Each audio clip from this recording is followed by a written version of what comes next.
आजच्या कृषी क्षेत्रातील मोठ्या बातम्या, शासनाच्या घोषणा, अनुदानातले बदल, खरेदी धोरणे आणि बाजारभावांमधील हालचाल सर्व काही तुम्ही पाहणार आहात या व्हिडिओच्या माध्यमातून। 70,000ची लाच घेताना सरपंच एसीबीच्या जाळ्यात, धाराशिव येथील लाचलुचपत प्रतिबंधक विभागाने कारवाई केली।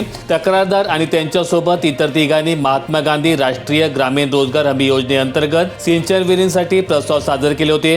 या प्रस्तावावर सही करण्यासाठी आणि बीडीओ तसेच इतर वरिष्ठ अधिकाऱ्यांकडून ते मंजूर करून घेण्यासाठी खर्च लागेल असं सांगून आरोपी सरपंच महादेव खेडकर यांनी प्रत्येक विहिरीमागे 25,000 रुपयांप्रमाणे एकूण 1 लाख रुपयांच्या लाचेची मागणी केली होती। पारा घसरून पुढील 5 दिवस गारठा वाढणार, ढगांची गर्दी हटणार। विदर्भात तापमान वाढलंय पण थंडी टिकून आहे। येत्या 24 तासात ढगांची गर्दी कमी होईल आणि तापमानामध्ये घसरण होत पुन्हा गारठ्यामध्ये वाढ होण्याची शक्यता वर्तवण्यात आलेली आहे। खुल्या खाद्यतेलाची विक्री तेजीमध्ये, नागरिकांच्या आरोग्याशी खेळ, अन्न प्रशासन विभाग सुस्त, प्रत्यक्ष दुकानांत तपासण्या होण्याची आवश्यकता। हृदयविकार तज्ज्ञ आणि खासगी डॉक्टरांनी नेहमीच चांगल्या दर्जाचे पॅकिंग केलेले आणि प्रमाणित तेल वापरण्याचा सल्ला दिला आहे। वाट नाही पाहावं लागणार, वीज जोडणी झटपट मिळणार। नवीन वर्षापासून सुरुवात, शहरी आणि ग्रामीण भागातील नागरिकांसाठी सुविधा। महाराष्ट्र विद्युत नियामक आयोगाने नवीन वीज कनेक्शनसाठी अर्ज केल्यानंतर महानगरांसाठी 3 दिवस, शहरांसाठी 7 दिवस आणि ग्रामीण भागामध्ये 15 दिवसात कनेक्शन देण्याची तरतूद केलेली आहे। सोने चांदीचे दर उच्चांकावर, सोनं 2,883 रुपयांनी महागलंय तर चांदीच्या दरामध्ये 14,475 रुपयांची वाढ। 21वा हप्ता मिळाला। 22 फेब्रुवारीमध्ये पीएम किसान सन्मानचे वर्धा जिल्ह्यात 1.29 लाख लाभार्थी। 22वा हप्ता येत्या फेब्रुवारीमध्ये जमा होण्याची शक्यता आहे। प्रभावी अंमलबजावणी करण्याची जबाबदारी महसूल विभागाकडून काढून ती कृषी विभागाकडे सोपवण्यात आलेली आहे। शेतकऱ्यांना होणार मृदा आरोग्य पत्रिकांचे वाटप, अद्याप 4 लाख शेतकऱ्यांना आरोग्य पत्रिकांचे वाटप नाही। पुणे जिल्ह्यात मातीचे नमुने गोळा करून 4 लाख शेतकऱ्यांना अद्याप मृदा आरोग्य पत्रिका मिळालेल्या नाहीत, त्यामुळे वाटपाचे काम येत्या 2 महिन्यात पूर्ण करा, अशा सूचना कृषी आयुक्तालयाने मृदा चाचणी प्रयोगशाळांना दिलेल्या आहेत। सातारा जिल्ह्यात 5 वर्षात वन्यजीवांचे 3,000 हल्ले, शेतांचे नासधूस अन माणसांवर जीवघेणा प्रसंग, वन विभागाची 4 कोटींची मदत। ग्रामीण भागांमध्ये यात्रा जत्रांमध्ये जिल्हा परिषद निवडणूक मतदानाची टक्केवारी घसरणार। 5 फेब्रुवारीच्या आसपास लाखो भाविक सहकुटुंब दर्शनासाठी जाणार। पुणे जिल्ह्यात अपघातग्रस्त शेतकऱ्यांना 2 कोटी 17 लाखांचे अनुदान। गोपीनाथ मुंडे शेतकरी अपघात सुरक्षा सानुग्रह अनुदान योजनेमध्ये 110 प्रस्ताव मंजूर।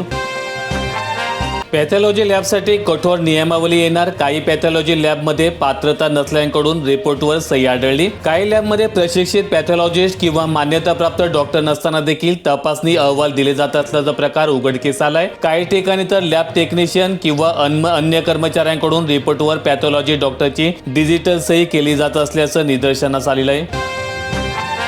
एसटी बसस्थानके लखत चमकणार, महिन्यातून 2दा स्वच्छता होणार, नागरिकांचाही सहभाग घेणार। बसस्थानके स्वच्छ, आरोग्यदायी, आनंददायी होणार। शेतकऱ्यांची लूट बंद करा, पवनचक्की कंपन्यांची दादागिरी थांबवा। बीड येथील जिल्हाधिकारी कार्यालयासमोर निदर्शने, रस्ते आणि विद्युत वाहिन्यांसाठी बळजबरी केली जात असून विरोध करणाऱ्या शेतकऱ्यांवर खोटे गुन्हे दाखल करून त्यांची मुस्कटदाबी केली जात आहे। अनेक ठिकाणी शेतकऱ्यांना न वटणारे धनादेश देऊन त्यांची आर्थिक फसवणूक करण्यात आलेली आहे। हिंगोली पंचायत समितीचा कारभार सुस्त, 125 विहिरींचे अनुदान लटकले। मस्टर दाखल करण्यास मुहूर्त सापडेना, लाभार्थ्यांमध्ये नाराजी। 1 वर्ष लोटलं तरीही लाभार्थ्यांचे अनुदान वितरित झालेले नाही। धानाच्या दरातील घसरण थांबेना, आवक घटूनही दरात वाढ नाही। छत्तीसगडच्या तुलनेत महाराष्ट्रातील शेतकऱ्यांना घामाचा दाम कमीच। धान प्रति 70 किलोच्या पोत्यामागे आगाऊ घेतले जातात। यात 1 किलो बारदानाचे वजन व 2 किलो ओलावा असे सांगितले जात आहे। रावेर तालुक्यात मका ज्वारी खरेदी केंद्र रखडले, मातीमोल भावात विक्री। नोंदणीकृत 100 शेतकरी प्रत्यक्षेत खरेदी मका व्यापाऱ्यांच्या गोदामात। रब्बी उत्पादन उंबरठ्यावर। फळपीक विमा योजनेअंतर्गत केळी लागवडीला प्राधान्य दिल्यामुळे अनेक शेतकऱ्यांच्या 7/12 उतार्यावर मक्याची नोंद नसल्याने तांत्रिक अडचण निर्माण झाली असून याचा फायदा व्यापाऱ्यांनी घेतल्याचा आरोप होत आहे। बार्शीत 10,000 कट्टे तुरीची आवक, काळ्या तुरीला 9,100 रुपयांचा दर। सरकारच्या आयात धोरणामुळे दरात काहीशी घसरण, सोयाबीनला मिळालाय 5,000चा भाव। मनरेगातून शेतकऱ्यांना मोठा दिलासा. सिंचन विहिरींची बिले आता वेळेवर मिळणार. प्रणालीतील अडचणी दूर झाल्यामुळे विहिरींची कामे पुन्हा सुरू होऊन बिले वेळेवर मिळण्याचा मार्ग मोकळा झाला आहे. विहीर, फळबाग, घरकुल आणि इतर कामांमुळे लाखो मजुरांना रोजगार मिळत असून e-KYC प्रक्रिया महत्त्वाची ठरत आहे. बाजारभाव गडगडल्याने वाटाणा पिकाने लावली शेतकऱ्यांची वाट. एकरी 100 रुपयांवरून थेट 20 रुपये प्रति किलोवर दर. उत्पादन खर्चही निघत असल्यामुळे बळीराजा संकटात. खामगाव परिसरात सोयाबीनची आवक 24.8% घटली. दर हमी भावापेक्षा कमी. लातूरमध्ये सर्वाधिक तर अमरावती सर्वात कमी दर. गोंदिया जिल्ह्यात आवास मंजूर, पण 46,000 कुटुंबांचा गृहप्रवेश कधी? घरकुलांचे बांधकाम रखडले. पहिला हप्ता येऊन घरकुल साहित्यांची विक्री. भंडारा जिल्ह्यात उज्ज्वला योजनेचा 96,318 कुटुंबांना लाभ. गरीब कुटुंबांना मोफत गॅस कनेक्शनचे वितरण. सध्या या योजनेचा दुसरा टप्पा म्हणजेच उज्ज्वला 2.0 प्रभावीपणे राबवण्यात येत आहे. गडचिरोली जिल्ह्याचा जलस्तर उंचावलाय. प्राणी टंचाईची शक्यता नगण्य. भूगर्भ पाणी पातळीमध्ये 0.58 मीटरची वाढ. संक्रांतीनंतर पुन्हा थंडी वाढण्याचे संकेत. पहाटे हुडहुडी. मध्य महाराष्ट्रासह कोकणात गेल्या 5 दिवसांमध्ये थंडी ओसरली. राज्यातील 15 जिल्ह्यांमध्ये 14° किमान तापमान.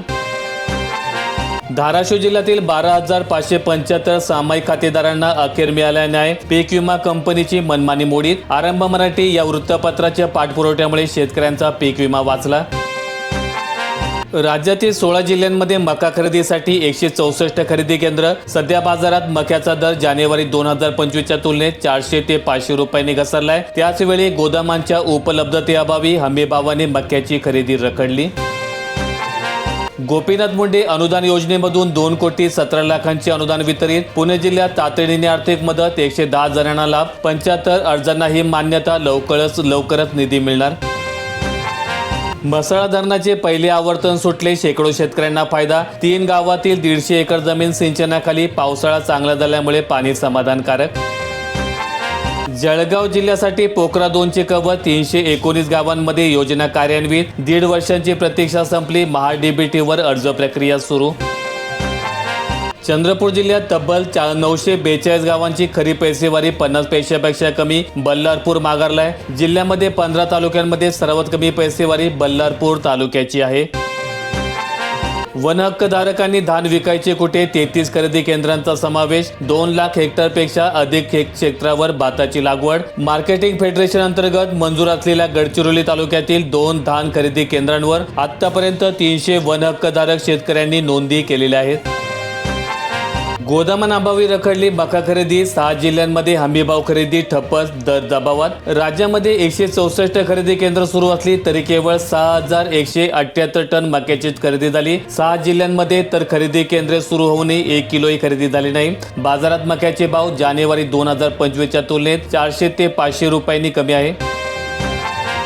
वासराच्या चलबिचलने अस्थिरता. राजशेखर हिरेकब्बू यांची भाकणुकीत पीक पाणी समाधानकारक. लाल वस्तू महागणार. व्हिडिओ आवडला असेल तर लाईक ठोका, शेअर करा आणि अशा दैनंदिन शेतकरी बातम्या अपडेट्स मिळवण्यासाठी सबस्क्राईब करून बेल आयकॉनचं बटन दाबा.